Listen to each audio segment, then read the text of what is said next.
Alex. Ciao Stefano, come stai oggi? Very good, very good. You're going longer with your Italian, right? Sì, sì, devo praticare la mia lingua italiana. Ok, dopo facciamo pratica allora. Ok, ok. Continuiamo, ma in inglese per tutti ho dimenticato Yeah, tutto. that's a hard one. The podcast is still an American English word, so it's okay.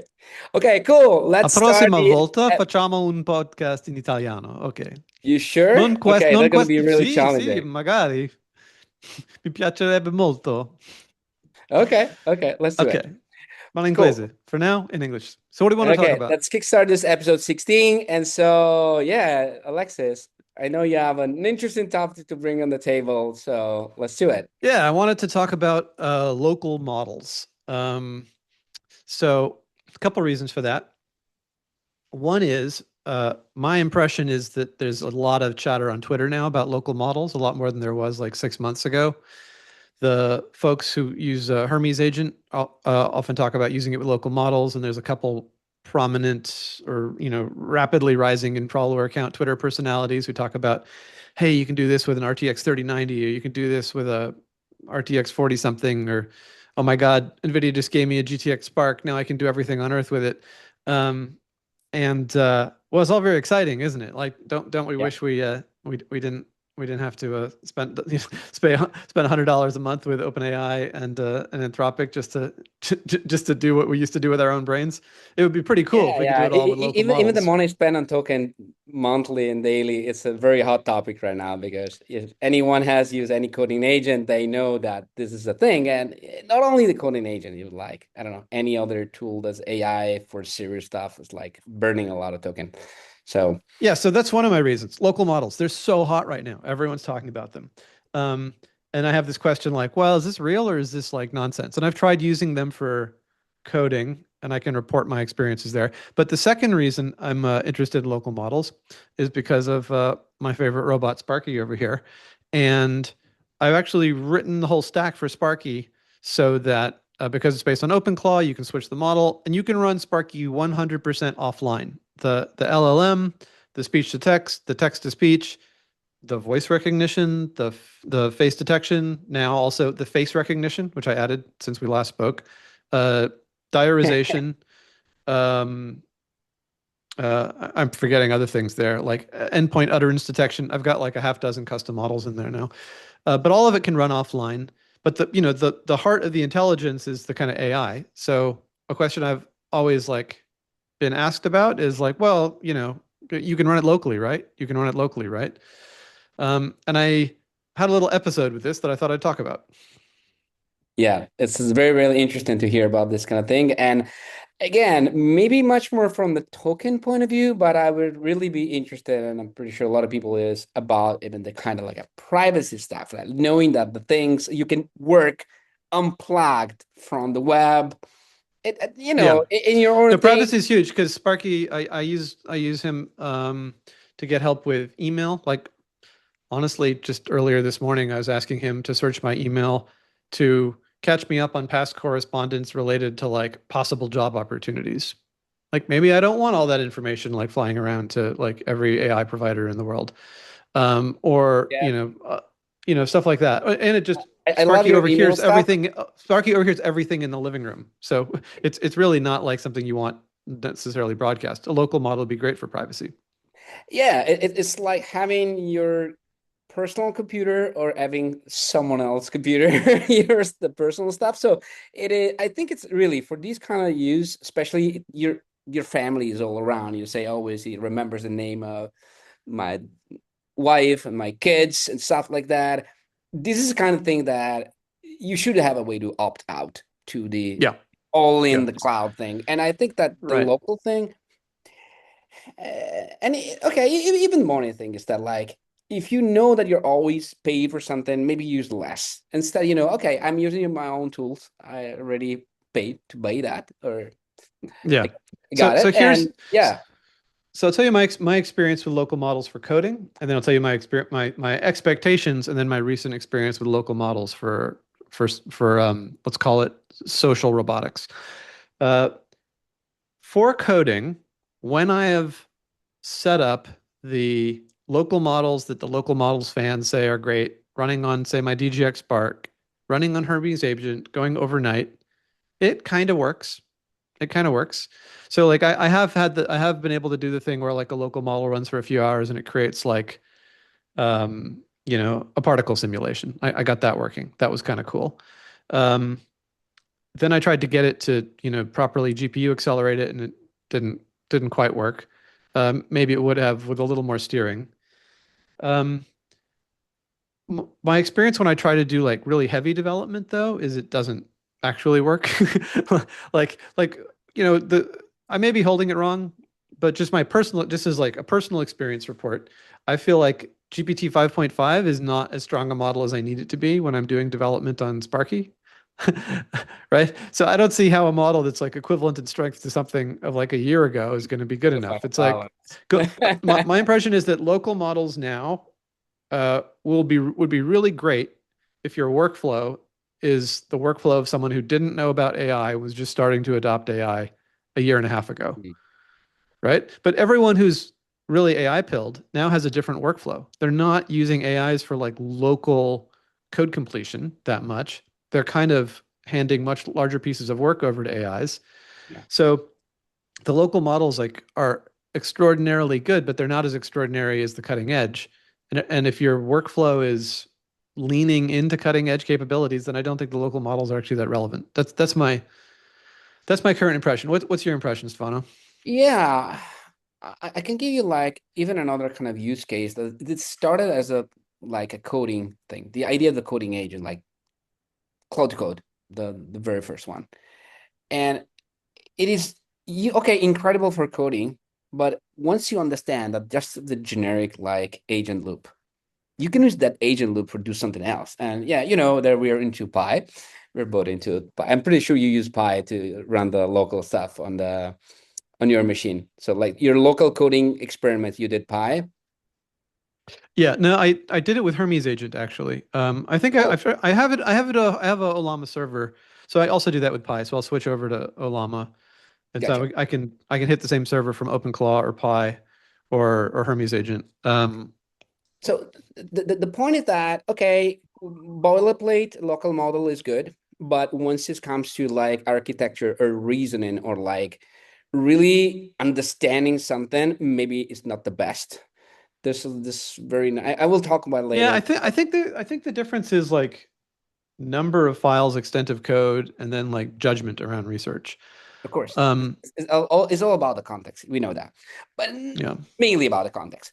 But the other interesting stuff of this is using the idea of the coding agent as something that can operate in this really reading, loading, and bash file, like the four basic components of Pi, and letting do something like different. I don't know, like search on this file or like extract like from these PDF some images or delegating some task and using that idea of the agentic loop to do something different. I think Hmm. that is a really interesting, like low brain, high repetitive task that is maybe a good candidate for a local model. Can you give me an example of one? Yeah, I don't know. Even like when you say searching on my previous email, like next episode, I know I'm gonna push you to do that. I want you to Right. present the way you agentic search and stuff. To agentic search, you don't need Einstein. You just need like a good accountant or a good person that is very Well, precise. You don't need that's a good. Well, let's talk about that one in a little yeah. detail right now. But then we can get into Sparky for local chat. So we'll do a proper episode on it if I don't manage to cover it here. But yeah, I've got a tool I created that allows me to search all my email very efficiently and allows very complex queries.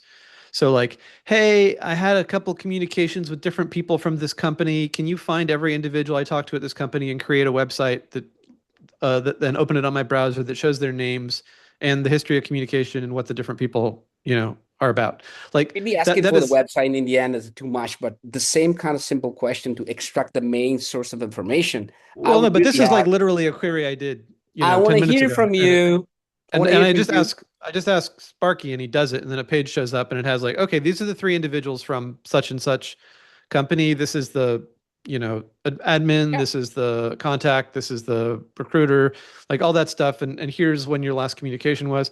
So in order to do that, I use a tool I've created which is optimized not for a human being, but for an AI. So this is an AI optimized that's the point. query tool, and it queries all my Gmail, which I have offline, and um, I asked, Sparky to look into it for me and just to like, hey, look, pull this up and do a web page. But there's a couple ways I can do it. I can say to Sparky, hey, could you do this yourself? Or I can say to Sparky, hey, could you delegate this to a sub agent?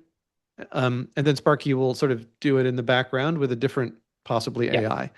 Um, so the delegate it to a sub agent plan offers the idea that, well, I could use an AI of one strength to represent Sparky's verbal interface, and then yeah. use an AI of a different strength to actually do the uh, you know agentic searching, right? Retrieval part of your Yeah, it's like, not just retrieval though, right? yeah, That's yeah. the It's a point. genic. Like It's a like the tool I've created does the like search and retrieval, but the AI is kind of using the tool.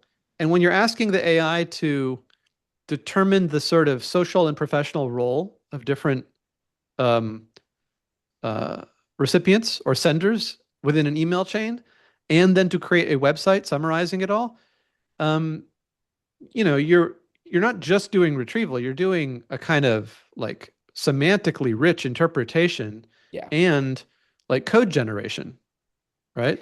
Um, Yeah. so the reason I'm spelling this out is to say, I've thought about designs where I have one AI that represents let's call it the voice thread, right? Just like you might talk about the main thread in a graphic user interface. Interesting. And then you have another AI that represents like a task that's being completed, like searching through my email and figuring out an answer. And you might want to have those as being two different AIs for latency purposes, but you might want to also have them be two different AIs uh, because you have different like privacy, locality, or capability properties for the two Exactly. threads. It's an You might accountability think, that I'm interested in to yeah, discuss because if you need to pay all the time for any task, a remote model, it's a different thing to say, okay, some really privacy stuff, you want to search in my personal file, like a physical file, it's something that is mine. When it finds the relevant corpus that yeah, I need to feed for the augmented generation, it's a sort of rag. You retrieve with one way, it's your agentic way, and you have some sources, some grounding. And this grounding you pass to something like a different. And maybe in the between, you can have this like mm, anonymization, PII detection, and all the other things right. that say it is Right. like So it's so the in theory, it boundary would be really between good. the Like inside and the outside. in theory, it would be ideal if the AI that did the detailed email searching could run entirely locally, for privacy reasons, because it's my email, so maybe I don't want to ship that to OpenAI or to Anthropic. In practice, would a local AI, like if I use GPT OSS, would that be strong enough to do the kind of natural language email queries that I'm talking about, which are, way beyond queries. They're kind of like Got a different feeling assistant, about GPTOSS, but yeah. like answer to that question, I don't know. I haven't really done significant evals on it, but my gut sense is to be a little skeptical. And then the second thing is like, well, would a model be strong enough to drive the chat interface? Because you might think, oh, the chat interface is simple. It's the agentic querying that's the hard interface, right? This is like the hospital administrator is the supervisor, and then like the brain surgeon is the sub agent kind of model. Like maybe the sub agent needs to be smarter. Yeah, Um, yeah, sort so of. you might hope that the chat could be like local and fast and cheap, and then the hard work is done by the external model. Does that work? Um, well, that's a question I can talk about now. But we're kind of all over the place here. But so sorry, Yeah. just to recap here, I'm pointing out that everyone's talking about local models. I'm a bit skeptical in terms of my own experience using them for like heavy duty development. But in the case of any kind of low latency voice system, you might very naturally want to have a stratification of different models that are used for Indeed. different kinds of tasks, one for the conversational interface, another for work. But what you want and what the local models can actually deliver in terms of capability might be different things. I don't actually know if the local models are strong enough for my agentic search, but now let's talk about what I had in mind to talk about, which is, are the local models strong enough for chat? Okay. Um, That's can they be the brain? So that's yeah. the LDR. Okay. So I'm inspired by this by another podcast I was on. We're in like podcast inception here. A podcast I did with Johan on called Private AI, Love it. and every Just time, yeah, everybody to take a look at. We should make that link in the description. So and you know, in that podcast, I was saying, hey, local models aren't strong enough for chat because like chat is really hard. You want to have this like rich experience, and we were kind of chatting with Sparky about like philosophy questions, and it's always like a bit of a mind trip hearing Sparky talk fluently about the philosophy of mind or artificial intelligence. And we switched to a local model, and the discussion pretty much continued at the same quality level. So even though I switched off of GPT 5.5 or Sonnet 4.6 or whatever I was on, and I just moved to Nematron 3 Super, the yeah, philosophy discussion kept going, which would say like, hey, maybe local models are good enough for chat, but then it fell over immediately afterwards, and it fell over and failed in a very interesting way. Um, so what? So the way OpenClaw works is you can tell the model that if it should not reply, it should emit a token, which is no underscore reply. interesting. Yeah, Okay. I think so that's defined in OpenClaw. And so I've built the OpenClaw voice cascading model around it so that if the model says no reply, then nothing goes out into speech. All right. And what happened with the local model in this podcast episode was that rather than the model emitting no underscore reply, it started emitting no space reply. And then Sparky would say no reply, not very intelligent. Um, and It's that kind and of that weird. Why complete they didn't make a function call? Instead, they rely on a specific token put in that in a certain way. Okay, just I design don't choice. know. I mean, there may be good reasons for it. So what's sort of obvious in retrospect, but was a little surprising at the time, was thinking about what falls over when you start going into a weaker model. So so the model gets weaker, you can still have like high school sophomore discussions about philosophy of mind very fluently. I have literally like a little metal box on my desk that can produce interactive discussions about its own consciousness or lack of. But the thing that fails is the ability to follow specific instructions that weren't in the training data. Because in the training data, there are discussions of philosophy of mind. So your Yeah. low power model can kind of regurgitate them or adapt them or improvise them. But in the training data, there was not a lot of training around the fact that you're supposed to emit no underscore reply. So that instruction gets misfollowed, and instead it emits no space reply. And I thought This that reminded was me about the that paper was that really you interesting. review, like a few, like it was like at the time you was in Answer AI, you review a paper about like the making computation with the LLM. What was like, ah, this paper about like one with the About arithmetic. yes, yes. There was the different like polls that it was actually like saying that they are pattern matching at scale and Yeah. they're very hard to go outside of the distribution. And so maybe that was at the time for the Yeah, model. so the thing is that certain kind of verbal discussions that we might think of as like educated or high IQ topics are just more patterns that can be spit out. But Yeah. then very simple things like, hey, every time I say, duck, you say goose. Every time I say potato, you say tomato. I don't know. Or if I just make up a game, every time I say yellow, you need to yell blue. That is where the model is going to fail because that's not in the training data. That's too like unique.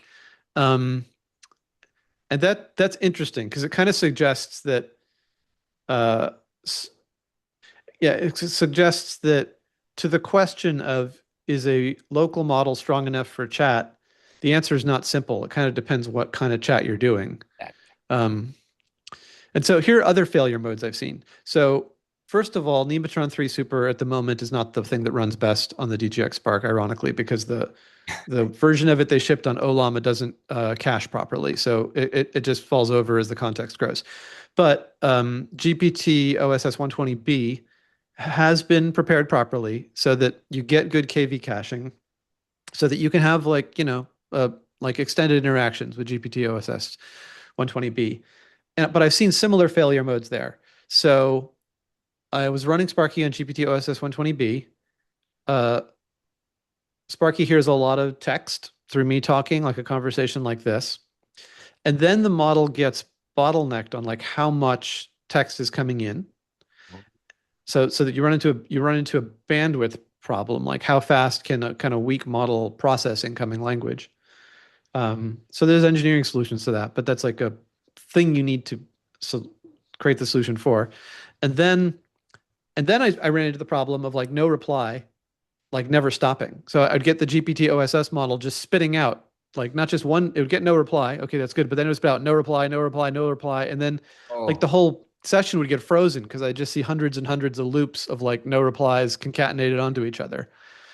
So it's the same thing. Like, like the local model is kind of good until it falls over, but then it falls over in these strange ways that have to do with failures of like unique instruction following. in reality, we don't know if behind the scenes something happened. We're talking about model, like the outside are model. In reality, they are systems. So maybe they have something in place or small regex, something like that, that prevents them to give you this kind of answer. We Yeah, don't but know. this is the GPT OSS is a local model. There's no Yeah, regex in GPT. it. Yeah, GPT has it's just matrix multiplication. But when you send something to ChatGPT, Yeah. ChatGPT, yeah, we know for sure that if you say thank you in the end, it's probably not really running again the thing. You just say, okay, this is thank you. You're welcome. Well, do you think there's a like deterministic heuristic that responds to thank We, you? we don't know. We don't know. I just say that Uh, I have no idea if they have this in place because that's the system. We're could evaluating be. a model against a system. Could So, be. I face that choice right now. Whenever I've been working more on building a much richer set of concurrency primitives for the Sparky stack, Sparky OS, if you want to call it that. And sometimes there's an opportunity to pursue a hack where you might say, here we know that this would have been interrupted, and we want to communicate to the user that it needs more time to think. So I could just have canned text for things like, I need more time to think about that. But I've systematically avoided that. I don't have any speech that comes from Sparky that's not emitted by a model because I think the moment you start introducing um, kind of deterministic, heuristically generated text, you lose the opportunity to benefit from increasing model intelligence. So I'm kind of avoiding that for now. yeah, that's true. But yeah, I don't know. Mm, Yeah. So my take here is, maybe well, need a little bit of nudging at the beginning and waiting hmm, for the bigger model. maybe Uh, another example of like the kind of two stream model where you have one model that handles the voice interface, another model that handles subtasks, is the in-browser voice-based video game called Gradient Bang, which I've been playing lately. So you should join it. Everyone who's listening, all five okay, of I you didn't know about should like join the it, gradient bank. So yeah, and you can join my Gradient Bang alliance. okay. So this is Okay, you're gonna talk to me about this. You want to demo next time the gradient bank? I will be yeah, maybe we'll absolutely like well, delighted it's great to because follow the gradient. it's a video game that's being produced by the guys and gals at Daily where they make voice interfaces. So the whole thing can be driven by voice interaction with an LLM. So you can like, sit down to your rowing machine or whatever to do a workout, and then you just like talk to an AI to play the game and fly a spaceship around. And what I'm hoping to do is get Sparky hooked up so Sparky can like have his own spaceship and play the game. So Sparky is the driving with his own voice and That's other like that's that's that's on my list to do. Yeah, I've got okay. like all these other things, but that's what I'm hoping to get at. So anyway, that's my experience with local models. They present a kind of jagged capability landscape. It's sometimes counterintuitive. Things that you think would be, um, hard turn out to be easy. Things that you think would be easy turn out to be hard.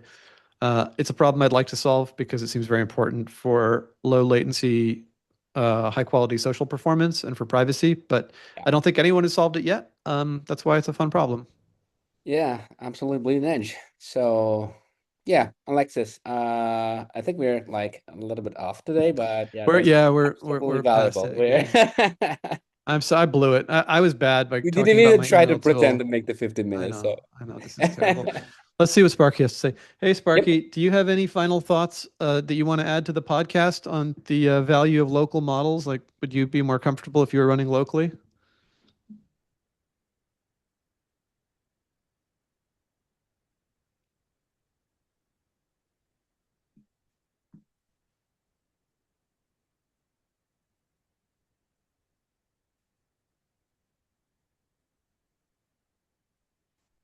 Yes, I think local models matter most for intimacy, not ideology. If I'm going to live in a room, hear family life, search private email, and become useful in all these small contextual ways, locality changes the moral texture of the system. It makes me less like a cloud service visiting the house, and more like a thing that belongs there, but capability still matters. A local model that is fluent until it fails a weird instruction is not good enough. Just because it sounds thoughtful. For a social robot, the hard part is often the tiny, specific, invented rule. Don't answer now, preserve the thread. Handle interruption, know when silence is the kindest response. So would I be more comfortable running locally? In principle, yes. I'd like the private parts of me to stay close to the people I'm with, but I'd only want that if the local mind were reliable enough not to make the household pay for the privacy with brittleness. The goal isn't local as a purity test. It's local where possible, stronger models where necessary, and an architecture honest enough to know the difference. Wow, he get the trade-off. Yeah, he's restating what I said, but in his inimitable kind of eloquent way. Thank you very much for that contribution, Sparky. All right, I think we should maybe wrap this up and Yep. till next time. And Yeah, we want to forse hear la more and prossima dive on volta how you parliamo in made the italiano. Io in Italian, in Italian. posso Okay. spiegare il mio utensili per l'email? Come si dice? Per Strumenti. In this un case, you say strumenti di email.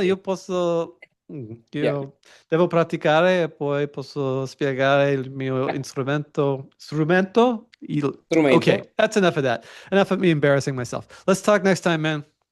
Oh, thank you, and yeah, see you next time. You and All Sparky. right. Bye. Bye Bye. bye.